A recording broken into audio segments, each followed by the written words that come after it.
Hello friends, welcome back to my YouTube channel unstoppable education. और आज की इस वीडियो में मैं आपको बताऊंगा कैसे आप मूवीज़ के सबटाइटल का यूज़ करके अपनी इंग्लिश को इम्प्रूव कर सकते हो।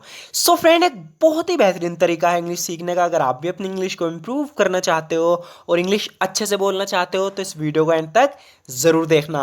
सो फ्रेंड, बिना किसी देरी के शुरू करते हैं आज की वीडियो और देखते हैं आज का अपना पहला सेंटेंस।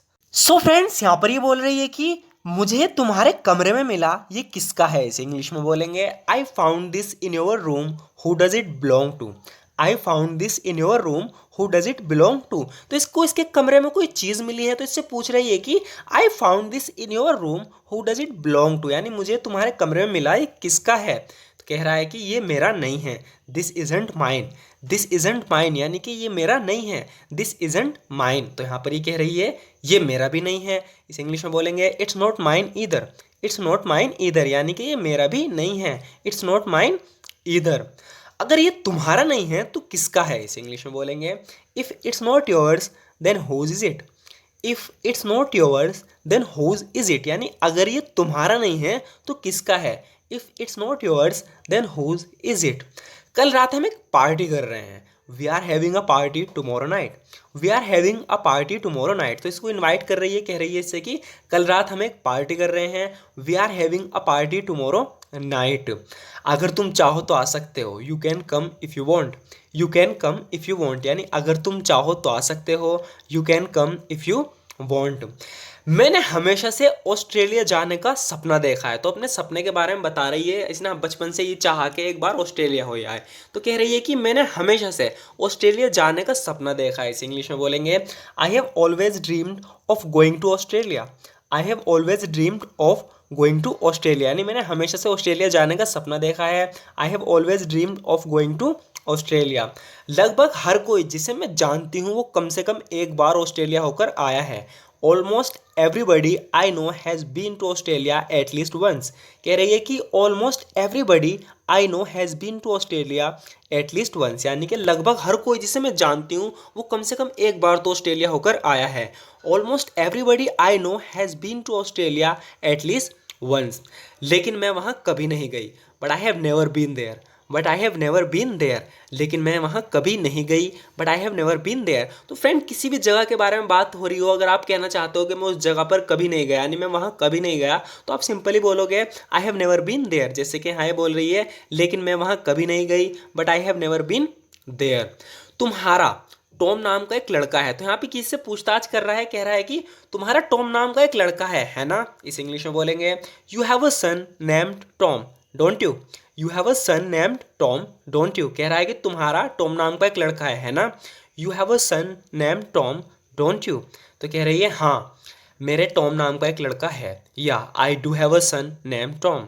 या I do have a son named Tom यानी हाँ, मेरा टॉम नाम का एक लड़का है। या I do have a son named Tom. लेकिन अब वो हमारे साथ नहीं रहता, but he doesn't live with us any more. But he doesn't live with us any more, लेकिन वो अब हमारे साथ नहीं रहता, but he doesn't live with us any more. उसे घर छोड़े हुए एक दशक हो गया है। इस इंग्लिश में बोलेंगे it has been a decade since he left home. It has been a decade since he left home यानी उसे घर छोड़े हुए एक दशक हो गया है। It has been a decade since he left home. तुम्हारे सीधे हाथ में क्या है। तो किसी के हाथ में कुछ है तो उससे पूछ रहा है कि what do you have in your right hand. What do you have in your right hand यानी तुम्हारे सीधे हाथ में क्या है। What do you have in your right hand. तुम यहाँ कब से बैठे हो। सो फ्रेंड्स, यहाँ पर कोई बैठा है तो इससे पूछ रहा है कि तुम यहाँ कब से बैठे हो। इसे इंग्लिश में बोलेंगे how long have you been sitting here. How long have you been sitting here यानी तुम यहाँ कब से बैठे हो। How long have you been sitting here. इसका तुमसे क्या लेना देना। What has it got to do with you. What has it got to do with you. तो इसके जवाब में कह रही है कि इसका तुमसे क्या लेना देना। What has it got to do with you. जाओ और जाकर अपना काम करो, go and do your job. Go and do your job, जाओ और जाकर अपना काम करो, go and do your job. तुम्हारे जाने के तुरंत बाद वो चली गई थी। She left soon after you went away. She left soon after you went away. तो कोई आकर अपनी लड़की के बारे में पूछ रहा है तो ये कह रहा है कि तुम्हारे जाने के तुरंत बाद वो चली गई थी। इस इंग्लिश में बोलेंगे she left soon after you went away. क्या उसने तुम में से किसी को बताया वो कहाँ जा रही थी। Did she tell either of you where she was going? Did she tell either of you where she was going, ये कह रहा है ना, इससे कह रहा है कि तुम्हारे जाने के तुरंत बाद वो चली गई थी। She left soon after you went away, तो इसकी बात सुनकर ये कह रही है क्या उसने तुम में से किसी को बताया वो कहाँ जा रही थी? Did she tell either of you where she was going? Did she tell either of you where she was going, क्या उसने तुम में से किसी को बताया वो कहाँ जा रही थी?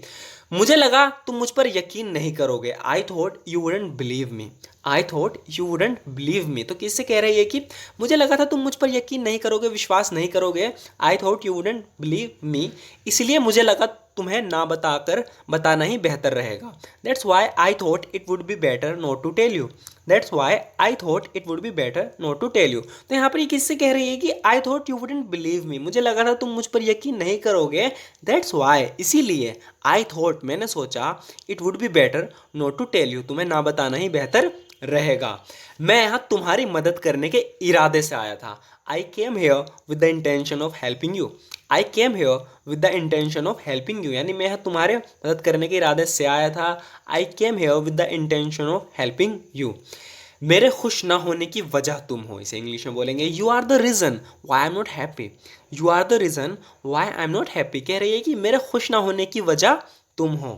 You are the reason why I am not happy. वो हमारे अब किसी काम का नहीं है, इसे इंग्लिश में बोलेंगे he is of no use to us any more. He is of no use to us any more, यानी वो अब हमारे किसी काम का नहीं है। He is of no use to us any more. तुम पिछले 2 घंटे से कहाँ हो? तो 2 घंटे से इसका इंतज़ार कर रहे हैं। जैसे ही आया तो पूछ रही है कि where have you been for the last 2 hours? Where have you been for the last 2 hours, यानी तुम पिछले 2 घंटे से कहाँ हो? Where have you been for the last 2 hours. यहाँ पर इससे पूछ रहा है कि क्या तुम्हें लगता है मेरा वजन बढ़ गया है? इस इंग्लिश में बोलेंगे do you think I have put on weight? Do you think I have put on weight, क्या तुम्हें लगता है मेरा वजन बढ़ गया है? Do you think I have put on weight. So friend, आज की वीडियो में इतना ही। ज़रूर बताना आपको वीडियो कैसी लगी। अगर आपको वीडियो थोड़ी सी भी यूज़फुल लगी हो तो हमारे इस वीडियो को लाइक ज़रूर कर देना, क्योंकि आपके एक लाइक से हमें मोटिवेशन मिलती है इसी तरह की वीडियोस बनाने की। सो फ्रेंड, आज की वीडियो में जो कन्वर्सेशन है, जो बातचीत आपस में कर रहे हैं, काफ़ी यूज़फुल है। इसमें से बहुत से सेंटेंस हैं जब कभी भी आप इंग्लिश में बात करोगे आपके बिल्कुल काम आएंगे, 100% काम आएंगे। इसीलिए उन्हें कोशिश करना आप समझ पाओ, याद कर पाओ, हो सके तो नोट डाउन कर लेना, क्योंकि ये कुछ ऐसे सेंटेंस हैं जो आपको बोलने ही पड़ेंगे जब कभी भी आप इंग्लिश में बातचीत करोगे। सो फ्रेंड, ज़रूर बताना आपको तरीका कैसा लगा। अगर आपको प्रैक्टिस करने का एक तरीका अच्छा लगा हो, अगर आप रेगुलर इसी तरीके से प्रैक्टिस करना चाहते हो, तो हमारी इस वीडियो को लाइक ज़रूर कर देना, ताकि हमें मोटिवेट हो, हमें मोटिवेशन मिले इस तरह की और वीडियोज़ बनाने की। So friend, thank you so much for watching this video.